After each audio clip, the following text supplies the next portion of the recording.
Hi guys, hello everyone. देखते guys आपके लिए कि आपके जीवन में कौन आ रहा है मेरे व्यूवर्स के जीवन में।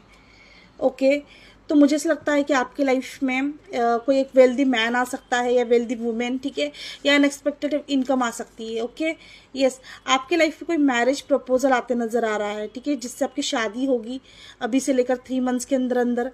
यस, अगर कोई फाइनेंशियल इशू था आपका वाला तो वो सॉल्व होते नज़र आ रहा है। आपके जीवन में जो है ग्रेट फॉर्चून आते नज़र आ रहा है, एक ग्रेट टाइमिंग आते नज़र आ रही है। ये ग्रेट फॉर्चून का कार्ड है, तो एक ग्रेट टाइमिंग आते नज़र आ रही है जिसमें आपको आपके बंदे की तरफ से या फिर आपके पार्टनर की तरफ से जो है आपको कमिटमेंट मिल सकती है, ठीक है। पाथवे का कार्ड है। डेफिनेटली यहाँ पर जब अगर आपके बीच में सेपरेशन है तो वो चीज़ें सही होगी।